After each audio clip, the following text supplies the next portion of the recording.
Today, for this episode of Iconic Locomotives, I do not have a diesel engine. I've got a locomotive that's a bit different, that's been in movies, and it's got quite the unique track record. And that's why I feel this engine is worthy to be in this video. This is the story of Yreka Western 19. What do you expect? He's gonna highball in the yard!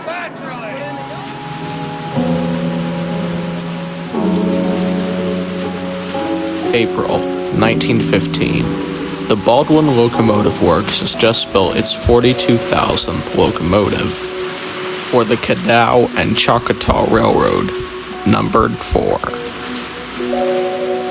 The locomotive was named R.L. Ronan, an engineer that worked for the railroad that number 4 first came to. In the early 1920s, number 4 was sold to the Choctaw River Lumber Company, still keeping its original number. The engine worked in Arkansas until 1920, when the locomotive was sold off to the United States Smelting, Refining, and Mining Company, based out of Boston, Massachusetts. The engine was then sent to Pachuca, Mexico, a silver-rich region northeast of Mexico City. The locomotive was repainted and relettered Silla de Real del Monte y Pachuca as their number 105. During its stay in Mexico, 105 would have 2 things happen to her. One was the conversion from burning coal to burning oil. The second, legend has it that number 19 had a run-in with Mexican revolutionary Pancho Villa, which is where the locomotive got its nickname, Pancho. Italy would make a movie about Pancho Villa, which features an epic but also horrific crash. And those aren't fake, those are indeed real steam engines retired from Italian railways. Quite horrific, huh? After a 4-year stint in Mexico, 105 was again sold to the McLeod River Railroad in Northern California, which renumbered it to 19, as they had an identical locomotive to number 19, which was called number 18. It was also revealed that when the crews in McLeod, California were fixing and repainting the locomotive in 1920, bullet holes were found to be discovered in the locomotive's cab and exterior. The engine worked in regular service on the McLeod River Railroad until purchased by the Yreka Western Railroad 3 decades later in 1958. After its retirement from the Yreka Western in 1963, the railroad decided to tap into steam excursion potential and took both number 18 and number 19 out for runs between Yreka and Montague. While owned by the Yreka Western, number 19 was leased for summertime excursion service in Oregon on the Oregon Pacific and Eastern Railway of Cottage Grove, Oregon.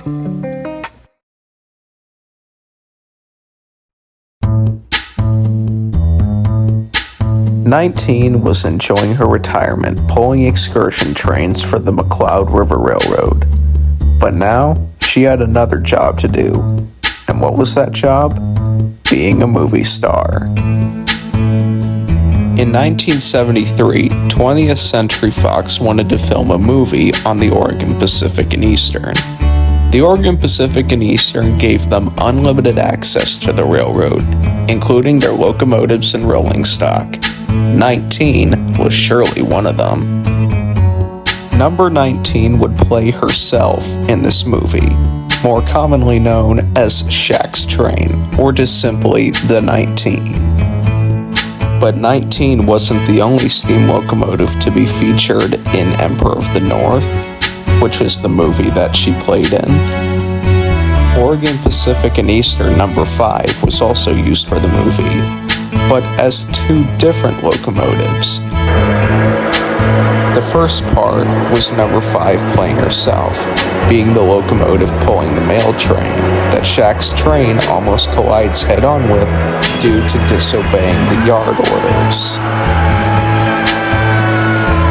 The second was number 5 being repainted to number 27 for a passenger train that a number 1 and cigarette sabotage in order to get up to number 19, which was putting grease on the rails. Now it's time to tackle the big elephant in the room, which was number 19's appearance in the legendary 1986 movie Stand By Me. Also, a brief note.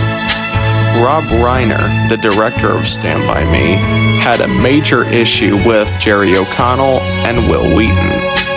Reiner would often verbally abuse Jerry O'Connell and Will Wheaton by berating them, questioning their abilities, and filming another take immediately after they had done shot after shot.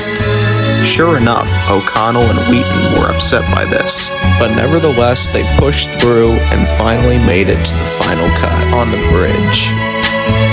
However, number 19 was not the locomotive that chased the boys across the bridge. That title belongs to McLeod River Railroad number 25, which is preserved at the Oregon Coast Scenic Railroad. Number 19 would play herself again, with Teddy trying to dodge her apparently. Oh, and also another thing about this moment. Just like the beach in Normandy.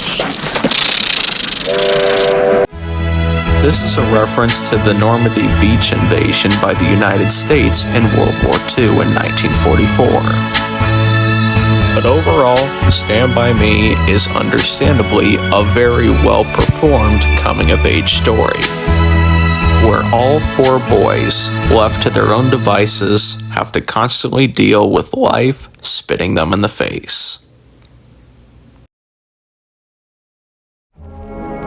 In 1988, the Oregon Pacific and Eastern Railway was finally abandoned, and with that, number 19 returned back to the Yreka Western, where it still operated excursion service on McLeod River passenger trains and Yreka Western's own excursions. In 2005, McLeod River Railroad abandoned the tracks that Stand By Me were filmed on, before finally going bankrupt in 2010. Yreka Western ceased their excursion operations in 2008 following the buyout of another railroad. That railroad was the Rocky Mountain Mining Railroad. Eventually, number 19 was seized by the Siskiyou County Sheriff's Office after the Yreka Western refused to pay off their debt. After waiting around for more than 4 years, number 19 was sold at an auction by the Siskiyou County Sheriff's Office, where it was sold to the Age of Steam Roundhouse in Ohio for $400,000 by the owner named Jerry Jacobson, who deeply admired 19's performance in Emperor of the North. Before he passed, he requested that 19 be repainted in its Oregon Pacific and Eastern livery, like in the movie. His request was granted. And right now, number 19 is currently getting body work on her. And in 2020, 19 was successfully steamed up for the first time in over a decade. Now it currently waits in the shop getting a full restoration action as of 2024. It's quite wonderful how 19 went from being held up by a bandit to being a movie star to being confiscated by police. Overall, a very underrated American icon that has had quite the unusual career. And right now, when she rolls out of the shops, it looks like she'll be in good hands for years to come. Thanks for watching.